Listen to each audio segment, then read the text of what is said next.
நிறைய கஷ்டப்பட்டிருக்கேன் இந்த body shaming அப்படின்ற ஒரு விஷயத்தினால. கொஞ்சம் நெஞ்சம் கிடையாது.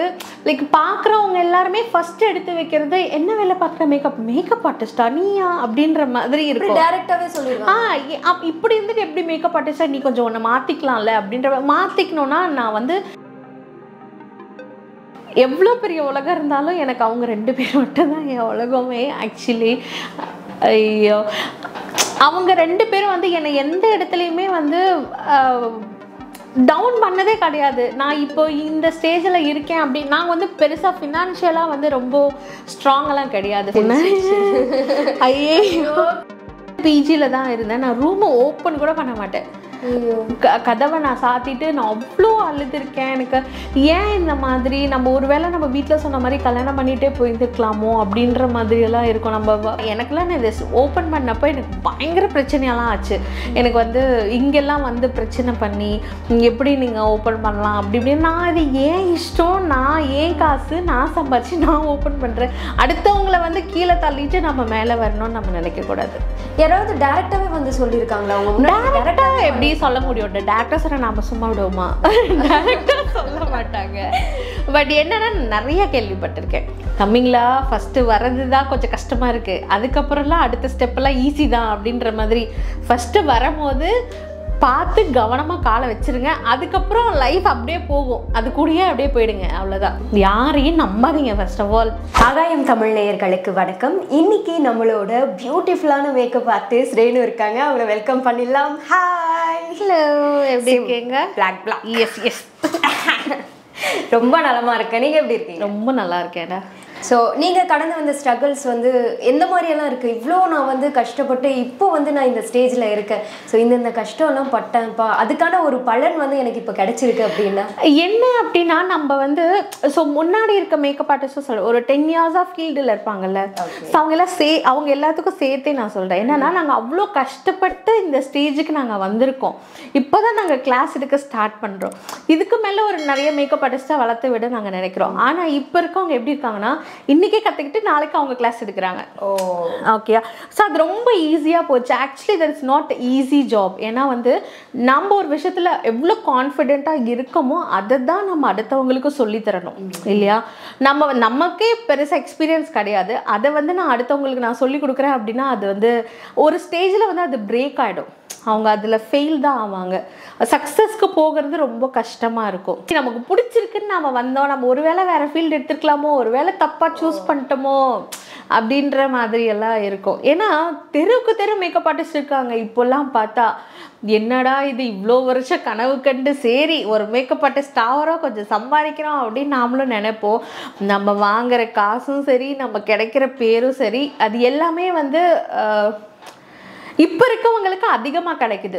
அந்த எக்ஸ்பீரியன்ஸ் பர்சனுக்கு எல்லாமே வந்து கொஞ்சம் கம்மியாக தான் கிடைக்குது அப்படின்றது என்னோட ஒரு ஃபீல். எல்லா ஃபீல்ட்லேயும் வந்து பார்த்தீங்கன்னா பாலிடிக்ஸ் அப்படின்றது இருக்குது. பட் வந்து ஒரு சில பேர் வந்து பாலிடிக்ஸாக எங்கள் ஃபீல்டில் அப்படியெல்லாம் இருக்காது. ஒவ்வொருத்தர் வந்து எக்ஸ்பீரியன்ஸ் பண்ணியிருப்பாங்க. மேக்கப் ஆர்டிஸ்ட் அதில் போய் என்ன இருக்குது, அவங்க போகிறாங்கப்பா ஜாலியாக மேக்கப் போடுறாங்க, நிற்கிறாங்க, சம்பாரிச்சிட்டு வராங்க. அவங்க ஃபீல்டெல்லாம் பாலிடிக்ஸ் அப்படியெல்லாம் இருக்காது. அவங்கெல்லாம் வந்து இப்போல்லாம் ரொம்ப ஃபேம் மேக்கப் ஆர்டிஸ்ட் அப்படின்னாலே அப்படின்ற ஒரு ஃபேமை வந்து அவங்க இது பண்ணிட்டாங்க. நீங்கள் வந்து எப்படி பார்க்குறீங்க? உங்கள் ஃபீல்டில் வந்து பாலிடிக்ஸ் அப்படின்றது இருக்கா? கண்டிப்பாக. அது எப்படி எல்லாத்துலேயுமே இருக்குது. மேக்கப்பில் மட்டும் விட்டு வைப்பாங்களா என்ன? சுற்றி சுற்றி எல்லாம் இருக்கும் போது எனக்கே வந்து என்னென்னா, இப்போ நம்ம ஒருத்தங்கக்கிட்ட நம்ம ஒர்க் பண்ணுறோன்னா, இப்போ நான் வந்து எனக்குன்னு ஒரு ட்ரீம் இருக்கும், ஆனால் என்கிட்ட காசு இருக்காது. அதனால என்னோட ட்ரீமை வந்து நான் என்ன பண்ணுவேன்னா கொஞ்சம் தள்ளி வச்சுருப்பேன். சரி நான் ஒரு 2 இயர்ஸ் கழிச்சு நான் பண்ணிக்கலாம், இல்லை ஒரு 3 இயர்ஸ் கழிச்சு பண்ணிக்கலாம் அப்படின்னு சொல்லிட்டு. அப்போ நம்ம ஒரு இடத்துல ஒர்க் பண்ணுவோம்.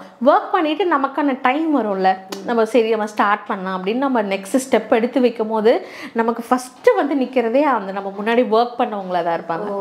சரிண்ணா, என்கிட்ட ஒர்க் பண்ணிட்டு நீ எப்படி போய் அப்படியெல்லாம் பண்ணலாம்? எனக்குலாம் நான் இதை ஓப்பன் பண்ணப்போ எனக்கு பயங்கர பிரச்சனையெல்லாம் ஆச்சு. ஆச்சு.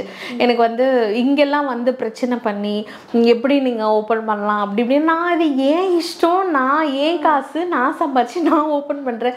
காம்படிஷன் பக்கத்துலேயே எப்படி நீங்கள் பண்ணலாம், நான் பக்கத்துலேயே பண்ணலை, அது ஒரு தூரமாக இருக்குது. நான் இங்கே வந்து அண்ணா நகரில் நான் ஓப்பன் பண்ணியிருக்கேன். அந்த மாதிரி நிறைய இருக்கும். நிறைய சைட்ஸில் வந்து பார்த்துருக்கேன். அதே மாதிரி நிறைய கிளாஸஸில் என்னை பற்றி பேசுறதை பற்றியும் நான் கேள்விப்பட்டிருக்கேன். என்னென்னா அவங்க வந்து அவ்வளோ கம்மியாக எடுக்கிறாங்க, அப்போனா அவங்கக்கிட்ட அவ்வளோ வேல்யூ இருக்குமான்னு தெரியாது.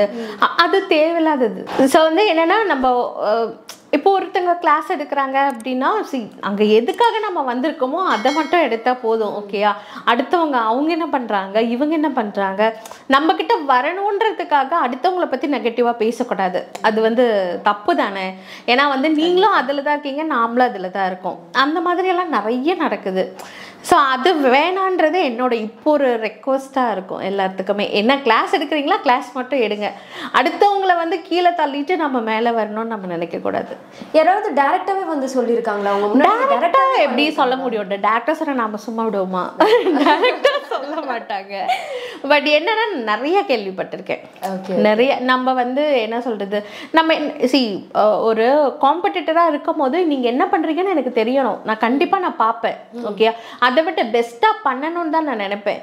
நீ என்ன பண்ணுறது, உனக்கு மேலே நான் வரேன் பாரு அப்படின்னு சொல்லிட்டு உன்னை அடிச்சுட்டு நான் வரணும்னு நான் நினைக்கக்கூடாது இல்லையா? நீயும் பண்ண, நானும் பண்ணுறேன். யார் நம்ம ஃபஸ்ட்டு போகிறோமோ போகலாம், அவ்வளோதான். மேக்கப் ஆர்டிஸ்ட் தாண்டி நீங்கள் வந்து ஒரு பர்சனாக வந்து ஒரு கேர்ளாக வந்து நீங்கள் ஃபீல் பண்ணியிருக்கீங்களா இந்த பாடி ஷேமிங்? இப்போல்லாம் வந்து அதுதான் இப்போ ட்ரெண்ட், எதுக்கு எடுத்தாலும் பாடி ஷேமிங் அண்டு கிரிட்டிசிசம் பண்ணுறது, இந்த மாதிரி நிறைய பேசுகிறாங்க. ஸோ அந்த மாதிரி பர்சனலாக உங்களுக்கு நடந்திருக்கா ஏதாவது? ஆனால் மேக்கப் ஆர்டிஸ்ட்டாக இருக்க முன்னாடி என்னோடய ஃபேமிலிலேயே நிறைய பேர் வந்து சொல்லியிருக்காங்க, நீ இந்த மேக்கப் ஆர்டிஸ்ட்னு சொல்கிற, நீ எப்படி இருக்கணும், நீ இப்படி இருந்தால் தானே நீ மேக்கப் ஆர்டிஸ்ட்டாக போக முடியும் அப்படின்னு. ஆக்சுவலி அது கிடையாது. ஸோ மேக்கப் ஆர்டிஸ்ட்டுக்கும் நம்ம வந்து ஃபிட்டாக இருக்கிறதுக்கும் இதில் என்ன இருக்குது? நான் வந்து ஒருத்தங்களை வந்து நான் அழகுபடுத்த போகிறேன். அதுக்கு நான் அழகுன்றது வந்து நம்ம மேலே பார்க்கறதுல கிடையாது இல்லையா? ஸோ நம்ம வந்து நான் குண்டாக இருக்கேன், நீ இப்படி இருக்க, ஆனால் நீ மேக்கப் ஆர்டிஸ்ட்டு, உனக்கே அசிங்கமாக இல்லையா அப்படின்லாம் கேட்கும் போது அது நமக்கே கொஞ்சம் ஹர்ட் ஆகுற மாதிரி இருக்கும். என்னடா நம்மளை சுற்றி இருக்கவங்களே நம்மளை இந்த மாதிரி பேசுகிறாங்களே அப்படின்னா நிறைய நாள் வந்து வெளியே வர முடியாமலாம் கஷ்டமாக இருக்கும். ஏதாவது ஒன்று சொல்லிடுவாங்க, நீ முதல்ல எப்படி இருக்க அப்படின்ற மாதிரி, நீ முதல்ல எப்படி இருக்க, அப்போ தான் நீ இந்த ஃபீல்டில் இருக்க முடியும், நீ நல்லா இல்லைன்னா இந்த ஃபீல்டில் இருக்கவே முடியாதனால நிறைய பேர் ஈவன் ஃப்ரெண்ட்ஸ் சர்க்கிளில் கூட நிறையா சொல்லியிருக்காங்க, நீ உன்னை மாற்றிக்கோ.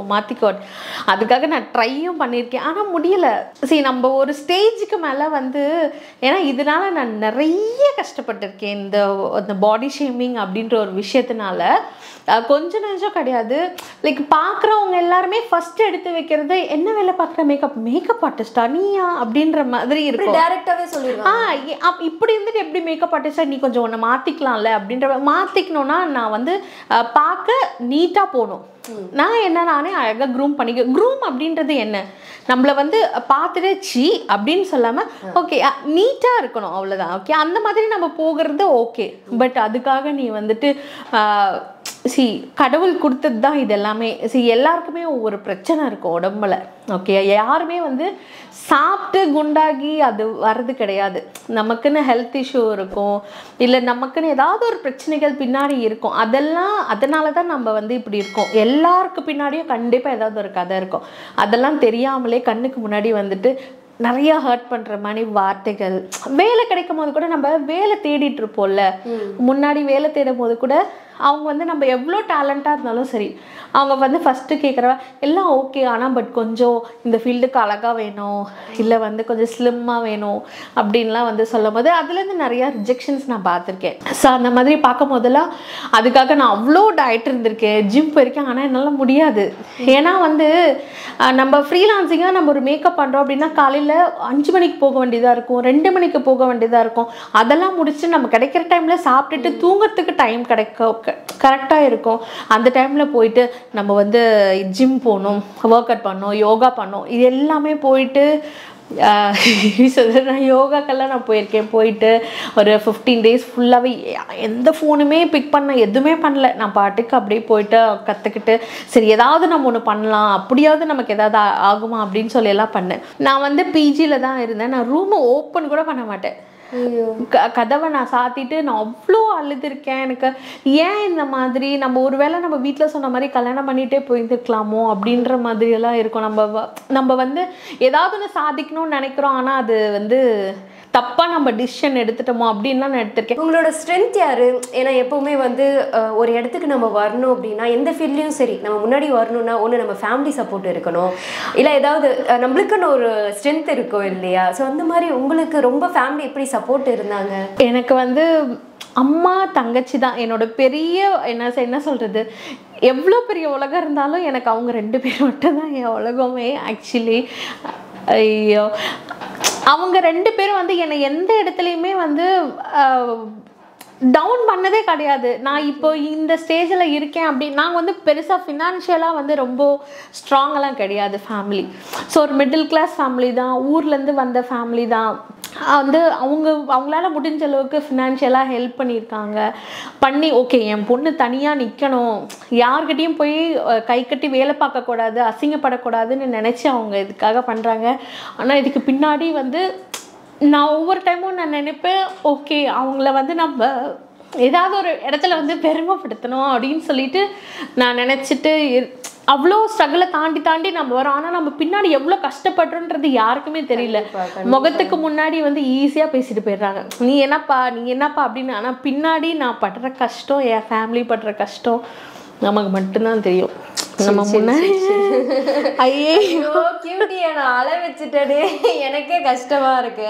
ஓகே, நீங்க வந்து உங்களை மாதிரி வந்து புதுசாக சென்னைக்கு வந்து இந்த மாதிரி கஷ்டப்படுற ஒவ்வொரு ஸ்டூடெண்ட்டாக இருக்கட்டும், இல்லை மேக்கப் ஆர்டிஸ்ட் ஆகணும்னு ஆசைப்படுற ஒவ்வொருத்தருக்கும், ஒவ்வொரு கேர்ள்ஸ்க்கும் இருக்கட்டும், ஒவ்வொரு பாய்ஸாக இருக்கட்டும், எல்லாருக்குமே நீங்கள் என்ன சொல்லணும்னு ஆசைப்படுறீங்க? லவ் டுடே படத்தில் பிரதீப் அவர் ஒரு ஸ்டேஜில் சொன்னார், தம்பிங்களா ஃபஸ்ட்டு வர்றது தான் கொஞ்சம் கஷ்டமாக இருக்குது, அதுக்கப்புறம்லாம் அடுத்த ஸ்டெப்பெல்லாம் ஈஸி தான் அப்படின்ற மாதிரி.